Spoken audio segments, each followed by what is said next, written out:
सही है। भक्ति में कामना नहीं है। पहली चीज, भक्ति जो है श्री कृष्ण की पत्नी है और काम श्री कृष्ण के पुत्र हैं। तो भक्ति काम की माता तो हो सकती है, लेकिन भक्ति काम की भोग्या नहीं है। इसलिए कामना भक्ति के भीतर में पहली चीज कामना नहीं होनी चाहिए। हम आप जानते हैं जब केवट के पास ठाकुर जी पहुंचे, राघवेंद्र सरकार, देखो हम सब के पास तो बहुत कुछ है, लेकिन इस घाट पर बैठे हुए केवट के पास कुछ नहीं है। और देने वाले कौन है? सर्व सामर्थ्य त्रिभुवन के ठाकुर। और लेने वाला कौन है? जिसके बस कुछ नहीं। और भगवान बार बार केवट क्या जवाब दिया? केवट ने कहा, नाथ आज मैं काह न पावा। तो आज मुझे क्या मिल गया ये नहीं जानता। मिटे दोष दुख दारिद्र दावा। प्रभु मेरे अनंत जन्मों के दोष खत्म हो गए, मेरा दुख खत्म हो गया जन्मों जन्मों की, और मेरे जन्मों जन्मों की दरिद्रता खत्म हो गई। तो देने वाले कौन है? सर्व सामर्थ्य त्रिभुवन के ठाकुर। और लेने वाला कौन है? जिसके पास कुछ नहीं है, एक नाव है और एक पानी का कटौता है। और देने वाले बार बार कह रहे हैं, मांगो मांगो मांगो। लेकिन केवट आज क्या मांगो? केवट ने, भगवान बार बार कह रहे हैं मांगो। केवट ने देखा कि प्रभु दर्शन से मुझे क्या मिला। प्रभु दर्शन से मेरी मांगने की वृत्ति सदा सदा के लिए खत्म हुई। जब प्रहलाद जी भगवान नरसिंह भगवान ने हिरण्यकश्यप का वध किया, और उस समय बड़े रौद्र रूप में नरसिंह भगवान, इतने रौद्र रूप में है, ऐसे लग रहा था कि सृष्टि अस्त व्यस्त हो जाएगी। मतलब इतनी क्रोध की अवस्था में नरसिंह भगवान ने हिरण्यकश्यप का वध करके शेष पर के फन पर जो ब्रह्मांड है वो झूल रहा था उससे। दिशाएं विकम्पित हो रही थी, नक्षत्र टूट टूट कर गिर रहे थे, और सबकी दृष्टि हुई अब इनको शांत कैसे किया जाए। तो सब पहले लक्ष्मी जी को बुलाए, पत्नी है, शांत करें। तो लक्ष्मी जी आई। लक्ष्मी जी ने नरसिंह भगवान का रूप देखा, बोले मेरा पति ऐसा नहीं हो सकता। तो लक्ष्मी जी चले। सबकी दृष्टि किस पर गई? सबकी दृष्टि प्रहलाद जी पर गई। लेकिन प्रहलाद जी में नारद भक्ति सूत्र के भीतर में देवऋषि नारद 11 प्रकार की आसक्तियों का वर्णन करते हैं। हम आप साधारण लोग कहते हैं आसक्ति खराब चीज है, लेकिन देवऋषि कह रहे आसक्ति बहुत अच्छी है, लेकिन आपको ज्ञान होना चाहिए कि आसक्ति का केंद्र कहाँ, सेंटर कहाँ है आसक्ति। उन्होंने कहा भगवान के नाम में आसक्ति, भगवान के रूप में आसक्ति, भगवान के गुणों में आसक्ति, भगवान की लीला में आसक्ति, भगवान के महात्म में आसक्ति, भगवान से सख्य भाव में आसक्ति, भगवान से दास्य भाव में आसक्ति, भगवान से कामता भाव में आसक्ति, और भगवान से जब विरह हो जाए तब उस विरह के भीतर में आसक्ति। गोपियों में भगवान से विरह हो गया और उस विरह में गोपियां आसक्त हो गई, जिसे परम विरहासक्ति कहा। तो इस जगह प्रहलाद जी में 11 आसक्तियों में से एक आसक्ति प्रबल थी, रूपासक्ति। भगवान के रूप में उनकी आसक्ति थी। उन्हें सृष्टि में कुछ और दिखता ही, सिर्फ विष्णु भगवान का रूप ही रूप दिखाई दे। और जब नरसिंह भगवान इतनी क्रोधित अवस्था में, और प्रहलाद जी चढ़ करके ऐसे धीरे धीरे गोद में बैठे भगवान की, प्रहलाद जी को बिल्कुल भय नहीं लग रहा इतने रौद्र रूप में, क्योंकि प्रहलाद जी की रूप में आसक्ति है, भगवान विष्णु के रूप में आ सकती है और उन्हें उस सौम्य अद्भुत दिव्य रूप को छोड़कर अन्य कोई रूप दिखता ही नहीं है। वो नरसिंह रूप नहीं देख रहे, उस नरसिंह रूप में भगवान विष्णु का दर्शन कर रहे हैं। और जैसे छोटा बच्चा चलकर बैठता है माँ की गोद में जाकर बैठ गए, और नरसिंह भगवान भी जैसे गैया जीभ से अपने बछड़े को चाटती है, भगवान नरसिंह भी जीभ से चाटने लगे, नेत्रों से अश्रुपात होने लगा, और जिन आंसुओं ने प्रहलाद जी के मस्तक का अभिषिंचन पुनः प्रारंभ हो गया। भगवान कहे, प्रहलाद मुझसे कुछ मांगो। प्रहलाद जी ने कहा, प्रभु अगर देने की ही इच्छा है ना मुझे, तो ऐसा करिए, कामा नाम हृदय संदूर, मेरी मांगने की इच्छा सदा सदा के लिए।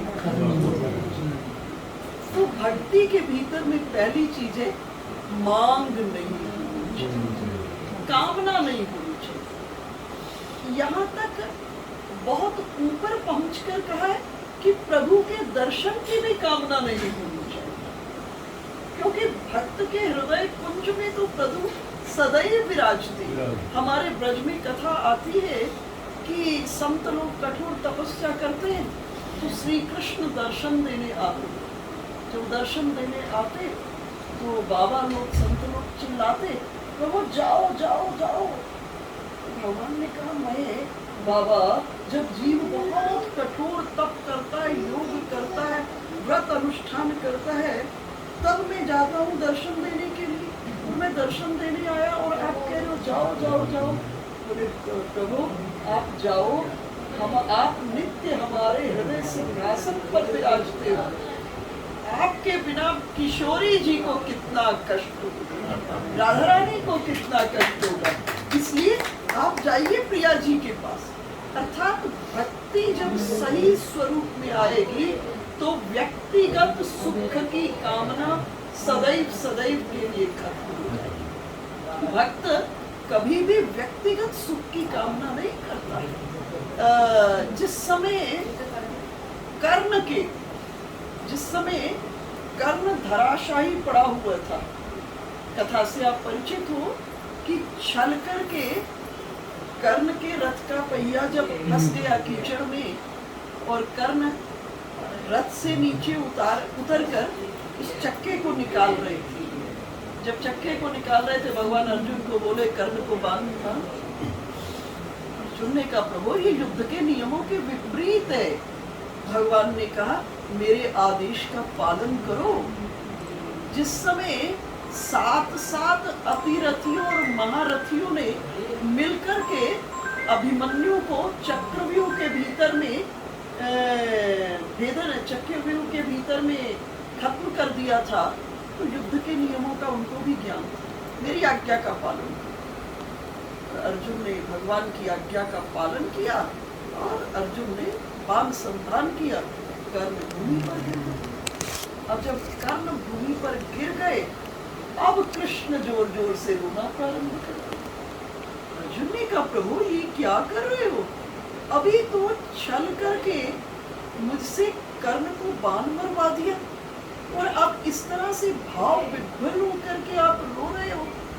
भगवान ने कहा, सुनो अर्जुन, वो मेरी लीला का हिस्सा था, लेकिन मैं एक वास्तविक रहस्य की बात बता रहा हूँ कि आज पृथ्वी पर से बहुत बड़ा स्वर्णदानी विदा हो रहा है और आज पृथ्वी पर से मेरा बहुत बड़ा भक्त विदा हो रहा है। अर्जुन ने कहा, प्रभु एक बात मानूंगा कि आज पृथ्वी पर से बहुत बड़ा स्वर्णदानी विदा हो रहा है, लेकिन दूसरी नहीं मानूंगा, क्योंकि पांडवों को ये लगता था हम श्री कृष्ण के बहुत बड़े भक्त हैं। भगवान ने बहुत बार पांडवों को समझाया कि ये जो तुम्हारे पीछे मारा मारा फिरता हूँ ना, तुम्हारे घोड़ों को खुजाता रहता हूँ, तुम्हारी ही थाली में खा लेता हूँ और तुम्हारी ही बिछौने पे सो जाता हूँ, इसका कदापि ये अर्थ मत समझना कि तुमने अपनी सेवा से मुझे प्रसन्न कर लिया। वास्तव में मैं तुम्हारे पीछे इसलिए मारा मारा फिरता हूँ कि तुम मेरी सखी द्रौपदी के सुहाग। तुम मेरी सखी द्रौपदी के सुख। भगवान द्रौपदी के सुख के लिए, पांडवों को प्रसन्न करने के लिए, पांडवों की सुरक्षा के लिए सदैव उनके पीछे पीछे। हम तो क्यों द्रौपदी के सुख के लिए। फिर कथा में प्रवेश करते हैं कि जिस समय एक दिन महाभारत का युद्ध चल रहा था और उस युद्ध के क्रम में दुर्योधन ने भीष्म पितामह को कहा, दादाजी आप हमारे पक्ष से युद्ध करते हो लेकिन मन आपका पांडवों में पड़ा रहता। तब भीष्म पितामह जी कहे, बुद्धि दुर्योधन, तुम्हें मालूम नहीं है मेरे जैसे लाख भीष्म हो जाएं, निहत्थे श्री कृष्ण से धराशायी हो जाएंगे, लेकिन जोश आ गया। जोश में बोल दिए कल सायंकाल होने से पहले एक पांडव का वध कर दो। अब भीष्म की प्रतिज्ञा, कौरव पक्ष में शंखनाद होने लगा, सब प्रसन्न है, आनंदित है, और पांडव पक्ष जो है उदास है। लेकिन निश्चिंत अगर थी तो द्रौपदी विचार कर रही है, आज तक मैं 5 पतियों की पत्नी हूँ, अगर कृष्ण को आनंद इसमें है कि कल से मैं 4 पतियों की पत्नी हूँ तो कृष्ण अपनी इच्छा को पूरी करे। अर्थात जब भक्ति सही स्वरूप में आएगी तो निज सुख की कामना सदा सदा के लिए खत्म हो जाएगी। तो इस जगह जब अर्जुन ने कहा कि ये बात मैं नहीं मानूंगा कि आज आपका सबसे बड़ा भक्त विदा हो रहा है, बिल्कुल इसी बात की पुष्टि के लिए एक दिन भगवान कृष्ण और अर्जुन भ्रमण के लिए वन में निकले। और वन में निकले तो वन में देखे एक कुटिया के द्वार पर एक बूढ़ी, एक वृद्धा सन्यासिनी बैठी थी और सन्यासिनी के पास एक नंगी तलवार पड़ी। तो अर्जुन को आश्चर्य हुआ कि वन के भीतर में भजन करने के लिए सन्यासिनी आई है, तो भजन करे, ये एक नंगी तलवार अपने पास क्यों रखकर बैठी है। तब अर्जुन ने श्री कृष्ण से पूछा। श्री कृष्ण ने कहा, रथ रोक देता हूँ, जाओ स्वयं ही पूछ लो। और अर्जुन रथ से उतरे। जब उतरे तो भगवान अर्जुन को रोके, अर्जुन को बोले, सुनो, वो वृद्धा सन्यासिनी के पास जाकर ना तो अपना नाम बताना और ना मेरा नाम बताना। और पहुंचे, अर्जुन प्रणाम करके पूछे, माँ वन में आप भजन करने आई हो तो ये नंगी तलवार क्यों रखी हो? दो नंगी तलवार क्यों रखी हो? बोले, रखी हूँ एक द्रौपदी और दूसरा अर्जुन, इनका वध करने। एकदम समझ आ गई कि भगवान ने क्यों कहा था कि अपना नाम नहीं बताना और मेरा नाम नहीं बताना। तो पूछा कि ये बताओ कि अर्जुन ने आपका क्या अपराध किया है जो अर्जुन को आप वध करना चाहते हैं? मेरे सुकोमल ठाकुर से 18 दिन पर्यंत रथ रखवा लिया। अरे पांडव हार जाते तो क्या फर्क पड़ जाता, सदा सदा से हार जीत युद्धों में होती है। तो मेरे इतने सुकोमल ठाकुर से रथ रखवा लिया। और फिर पूछा, अच्छा द्रौपदी ने आपका क्या अपराध कर दिया?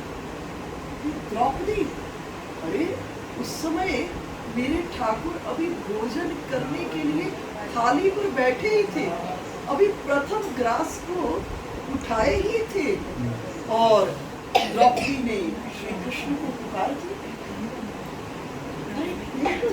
ठाकुर थाली पर बिना भोजन करके उठ गए और द्रौपदी निर्वस्त्र हो जाती तो क्या हुई? ये तो जगत में आकर वस्त्र की भूमिका है।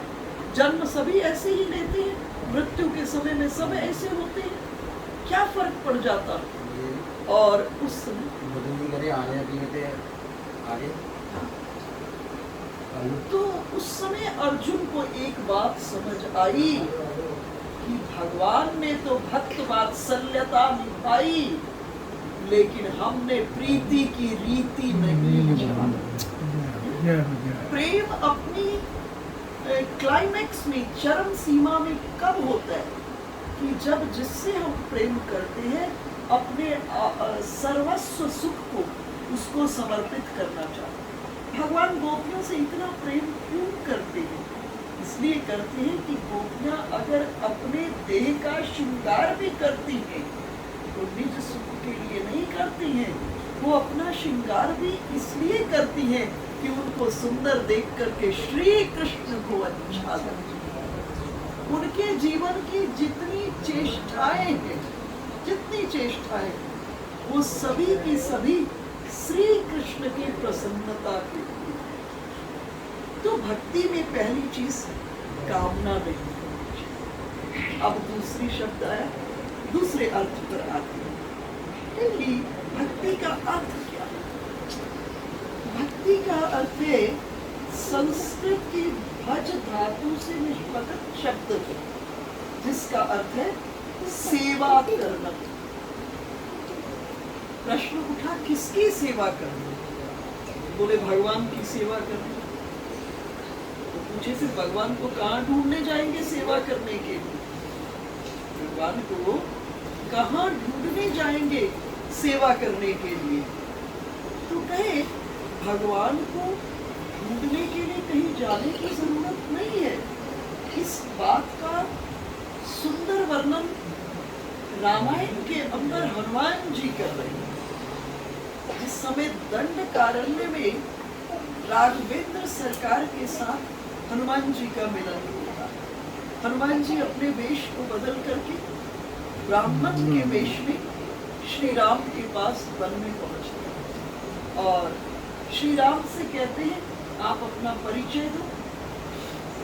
तो श्री राम का एक नियम है, प्रभु का एक नियम है, जो व्यक्ति अपने को भगवान के पास जाकर बेपर्द कर दे, बेपर्द करते हैं, अर्थात जैसे हो वैसे के वैसे अपने को ठाकुर जी के पास जाकर के रख देते हो, तो ठाकुर जी भी अपने आप को उसको के सामने में बेपर्द करके अपने ब्रह्मिक स्वरूप का दर्शन करा देते। लेकिन हनुमान जी अपने वेश को बदलकर ब्राह्मण के वेश में आए और प्रभु को कहे मुझे अपना परिचय दीजिए। भगवान भी यहाँ अपने ब्रह्मिक स्वरूप का परिचय नहीं दिए। भगवान क्या कहे कि कौशलेश दशरथ के जाए, हम पितु वचन हित मातु वचन बरताए। अपने ब्रह्मिक स्वरूप का दर्शन नहीं कराए। कौशल्या और दशरथ के बेटे माता पिता की आज्ञा के लिए वन में आए और यहाँ आकर निशाचरों ने वैदेही का हरण कर लिया जानकी जी का। ये ब्राह्मण देव, हम उनको ही खोज रहे हैं। और तब श्री राम कहे ब्राह्मण देव, मैंने तो अपनी कथा सुना दी, अपना परिचय दे दिया, अब आप अपनी कथा सुनाओ ना। हनुमान जी जान गए प्रभु अंतर्यामी घट वासी है। भगवान जानते हैं मैं कौन हूँ। ये जो मैं अपना वेश छुपा के आया हूँ, प्रभु जानते हैं कि मैं कौन हूँ। और इस जगह हनुमान जी अपना परिचय देते हुए कहे, इक मैं मंद मोह बस कुटिल हृदय अज्ञान, उन्हीं प्रभु मोहि विसारे दीन बंधु भगवान। एक तो प्रभु मैं मंद, दूसरा मैं मोह में फंसा हुआ, तीसरा मेरा हृदय बड़ा कुटिल, चौथा मैं अज्ञानी, और उन्हीं प्रभु मोहि विसारे। ठाकुर आप अंतर्यामी घटघटवासी, आप भी मुझे भुला दिए। मुझसे पूछ रही हूँ मैं कौन हूँ। और भगवान इस परिचय को सुनकर बड़े प्रसन्न हुए और हनुमान जी प्रभु के चरणों में लुंठित होकर गिर गए। श्री राम हनुमान जी को उठाए और उठाकर छाती से लगाकर रामायण का सबसे बड़ा उपदेश, इससे बड़ा उपदेश रामायण में नहीं दिखाई देता। श्री राम कहे, सुनो हनुमान, कौन मेरा भक्त है, कौन मेरा प्रिय है, कौन मेरा अनंत। देखो, भक्ति की व्याख्या जब भी हो, भगवान की दृष्टि से मिलाकर होनी चाहिए। संसार की दृष्टि से मिलाकर भक्ति की व्याख्या नहीं। संसार तो किसी को भी भक्त कह देगा। इसलिए भक्ति की जब भी व्याख्या हो तो भगवान की दृष्टि से, प्रभु किसको अपना भक्त माने।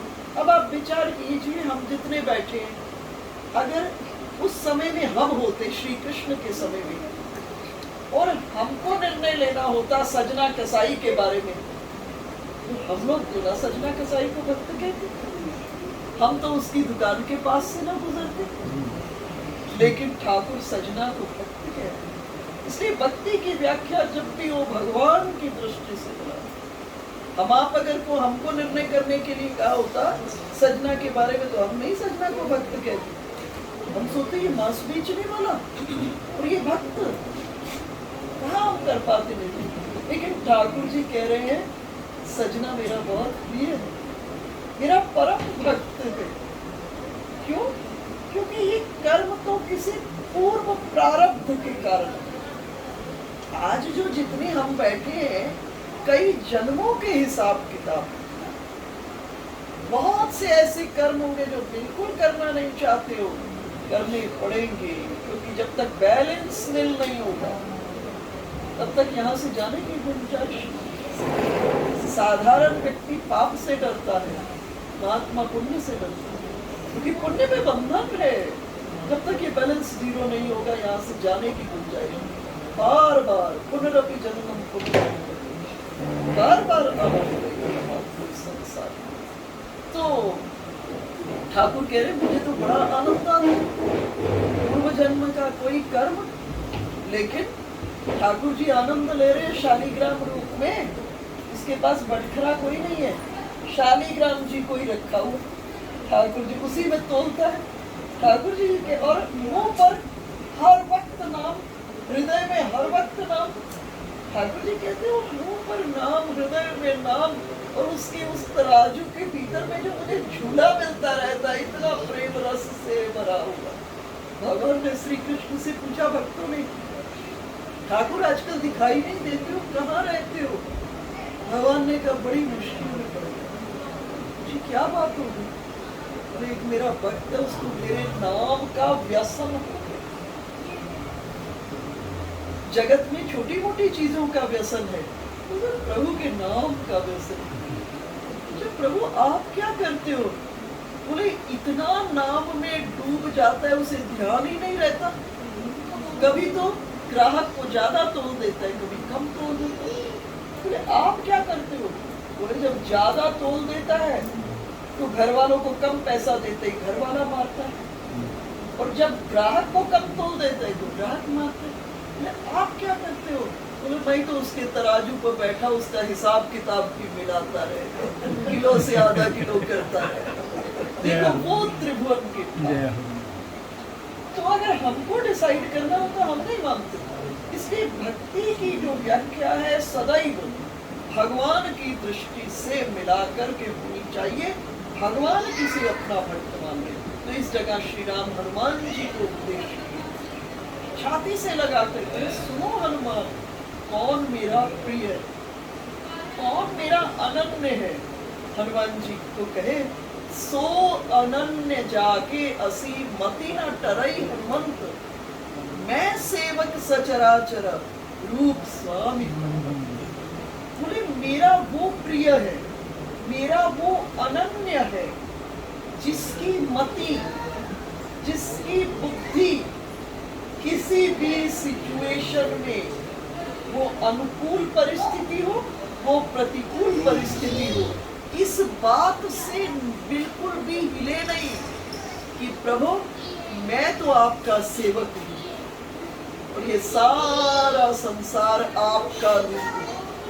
मुझे लगता है अगर ये एक चौपाई हमारे आचरण में आ जाए तो योगियों को समाधि में जो सुख की प्राप्ति होती है, हम आपको घर में रहते हुए जाते हैं। थोड़ा कठिन है, लेकिन अगर इसको आचरण में हम लाना शुरू कर दिए, प्रारंभ में बुद्धि के माध्यम से लाना पड़ेगा।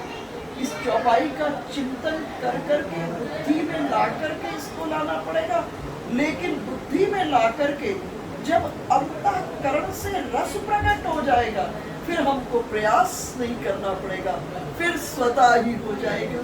और इसको अपने घर से शुरू करें। हमारे घर में जो 4 लोग हैं ना, उन 4 लोगों के प्रति हम ये भाव रखें कि ये ठाकुर जी का रूप है। घर में जो 4-5 लोग हैं, भाई भगवान को एक सीमा में मत बांधिए। भगवान सीमा में नहीं बंधे, सीमा में हम तुम बंधे हैं। परमात्मा की तो यही विशेषता है, वो असीम है। सीमा में हम तुम बंधे हैं, ये उसकी विशेषता है परमात्मा। तो भगवान को सिर्फ इतने में मत बांधिएगा श्री कृष्ण को कि माथे पर मोर पंख, गले में गुंजावतंश वैजयंती की माला, कटी पर पीतांबरी और अधरों पर बंसी, ऐसे ही नहीं। कृष्ण तो विशेषता है कि वो असीम है, वो कण-कण के भीतर में विद्यमान है। तो अपने घर से शुरू करें। घर में जो 4-5 लोग हैं ना, ये घर जो हम आपके पास छोटे-छोटे हैं ना, ये प्रयोगशाला है, ये लेबोरेटरी है, ये प्रयोगशाला है। तो इन 4 के भीतर में हम ये चिंतन पहले बुद्धि के माध्यम से, पहले नहीं वृत्ति टिकेगी, पहले तो बुद्धि के माध्यम से हम भगवान की इस वाणी को हृदय में धारण करेंगे और बुद्धि के माध्यम से इस स्वरूप को तलाशेंगे, है ना।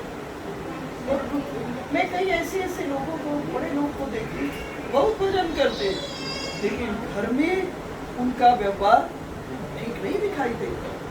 इसका मतलब कि इस जगह व्यवहार की जो आवश्यकता थी, जो प्रभु की वाणी है, उसमें जन जन में ठाकुर जी का दर्शन नहीं। ठाकुर जी को अभी एक सीमा के भीतर में पाऊं। तो अगर घर में 4 लोगों के प्रति ये भाव आ गया, तो पहले सोचिएगा कैसे क्रोध करोगे, कैसे द्वेष करोगे, कैसे ईर्ष्या करोगे? नहीं करेंगे ना। अगर 4 के प्रति हमने ये अनुभव कर लिया, तो जीवन बड़ा हल्का हो जाएगा। और 4 के प्रति ये रियलाइजेशन हो गई, तो पूरी सृष्टि के भीतर में वो ठाकुर जी अपने आप दिखाई देते। आपने कथा सुनी होगी जनाबाई की। जनाबाई तो गोबर थापते थापते, गोबर की कंडा बनाते बनाते, थापते थापते, उसके उस कंडे के भीतर में जो भक्ति है उसको भर दिया। उस कंडे के अंदर, जिसको हम जड़ कह रहे हैं। यूँ तो अध्यात्म के क्लाइमेक्स पर आप चले जाओगे, जड़ जैसा कुछ नहीं। जो विज्ञान को जानते हैं, जिन लोगों का साइंस के है, वो लोग भी जानते हैं कि जड़ कुछ नहीं। हम कह रहे हैं एक रेत का कण जड़ है, लेकिन वैज्ञानिकों से पूछोगे ना, उसमें रेत के एक कण के अंदर कितनी हाई स्पीड से इलेक्ट्रॉन्स चल रहे हैं, मीजॉन्स चल रहे हैं, न्यूक्लियस के अंदर न्यूट्रॉन्स, प्रोटॉन्स वगैरह, इनकी स्पीड इतनी ज़्यादा है जिसको हम इन आँखों से देख ही नहीं सकते, इतना तेज स्पीड है। तो जड़ कुछ नहीं है। उस कंडे के भीतर में से गोविंद के ध्वनि को प्रकट कर दिया। उसकी कंडे चोरी हो गए। अब कंडे चोरी हुई तो नामदेव जी के पास गई। नामदेव जी को बोली मेरे तो कंडे चोरी हो गए। अब नामदेव जी कहे सब कंडे बनाते, मैं तुम्हारे कंडों को कैसे पहचानूंगा? नहीं, मेरे कंडे विशेष हैं। जी क्या विशेषता है? बोले मेरे कंडे को तोड़ोगे ना, उसमें से विट्ठल विट्ठल की ध्वनि आएगी। और नामदेव जी के लिए तो बड़ा सरल हो गया, एक एक ढेर में से एक एक कंडा तोड़ के, और जिस ढेर में से विट्ठल विट्ठल आ गया, जनाबाई के कंडे। तो भक्ति में पहली चीज कोई व्यक्तिगत सुख की कामना। दूसरा, इस जगत में हम उस दृष्टि को प्राप्त, यूं इतना सरल नहीं है ये कठिन है, लेकिन शनै शनै अभ्यास के साथ ये हो जाता है। क्योंकि घर गृहस्थ में इससे क्या 2 लाभ होगा।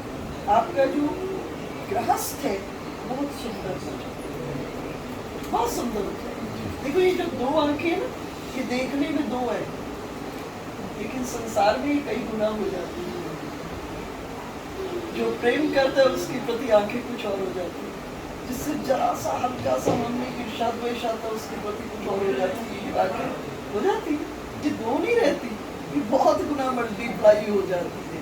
लेकिन जब प्रभु की इस बात को धारण करेंगे जीवन में, ये फिर मल्टीपल से फिर दो में आ जाएंगे, फिर जीवन में आ। तो इस प्रकार से भक्ति में हम व्यक्तिगत सुख की चाहत न करें, और दूसरा चीज सेवा भाव, और तीसरा भक्ति के भीतर में अब प्रारंभ में अभ्यास, बाद में जैसे जगत में किसी से प्रेम करते हैं उसको याद नहीं करना, उसकी याद बहने लगती। इसी तरह भक्ति आएगी तो प्रभु के प्रेम की जो याद है भीतर में, जो स्मरण है, प्रभु का प्रेम का स्मरण है, याद नहीं, इसके लिए शब्द है स्मरण। याद हम उसको करते हैं जिसको भूल जाते हैं, तो प्रभु का स्मरण बहने लगता है। और जो ये स्मरण है ना, ये बड़ा क्रांतिकारी शब्द है। इसके पहले के 3 अक्षर लीजिए, आधा सा, पूरा म और र, स्मर। अब स को छोड़ दीजिए, अंतिम 3 अक्षर लीजिए, म, र और न, मरण। अब स और म को छोड़ दीजिए, अंतिम 2 लीजिए, रण। जब प्रभु का प्रेम जीवन में आएगा और स्मरण बहने लगेगा तो सदा सदा के लिए जिंदगी में से 3 चीज निकल जाएगी। ये पहचान है, एक स्मर निकल जाएगा, स्मर कहते हैं काम को, कामना, कामना को। दूसरा मरण निकल जाएगा, मृत्यु का भय खत्म हो जाएगा। अंत में क्या कहा श्रीमद् भागवत के अंत में? परीक्षित ने एक ही बात कही, जब सुखदेव जी ने कहा कि राजन डर तो नहीं लग रहा, आप तक्षक आपको काटेगा, डर तो नहीं लग रहा? तो परीक्षित ने कहा मरिष्येति पशु बुद्धि नवाम दे, मैं मरूंगा, ये पशु बुद्धि मेरी खत्म होगी। गुरुदेव मैं मरता नहीं, मरना और जन्मना इस देह का काम है। मैं तो नित्य शुद्ध बुद्ध अजर अमर अविनाशी आत्म तत्व। तो ये मरण जो है ना, इसका भय जो है ये सदा के लिए निकल जाएगा। और तीसरी चीज रण, रण का अर्थ होता है द्वंद, द्वंद, द्वंद, दो के बीच में। अब आप सबके जीवन में 2 के बीच में द्वंद चलता है। महाभारत का युद्ध कभी हुआ होगा, है ना, कभी हुआ होगा, लेकिन अपने भीतर में झांकिएगा, ये मुंह बंद रहता है लेकिन अंदर में एक व्यापार द्वंद चल रहा होगा। और हम जब भक्ति सही स्वरूप में आएंगे तो द्वंद हो जाए, निकल जाएगा। हम कौन हो जाएंगे? प्रभु के दास हो जाएंगे, किंकर हो जाएंगे। दास का अर्थ होता है पुराने समय में ना गुलाम राजाओं के पास रहते थे, चले जो प्रथा थी, गुलाम रहते थे राजाओं के पास।